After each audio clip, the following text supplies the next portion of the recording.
So basically, mini implant dentures, what are actually dentures, right? They just sit on top of your ridges. So what do the implants do? The implants, they're gonna hold those into place. The great thing about dentures, first of all, is they're very frustrating, right? Everybody knows that. Plastic versus tissue doesn't really work very well.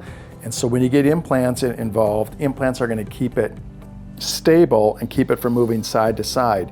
Now, when we talk about having 6 implants, for instance, on the upper, or 4 on the lower, we still are using your bone and tissue to support part of that full denture. It just depends which model you want. So if we do an acrylic, for instance, an acrylic, what's that? Plastic. It's your typical denture that everybody sees. Those are the ones that we're going to have supported with basically 6 on top and 4 on the bottom. That would be implant wise. We can go and do an actual hybrid. What's a hybrid? It has a metal framework in it. A little bit lighter, quite a bit stronger. We still place the same amount of implants. A lot of times I will place more just because I like to do that.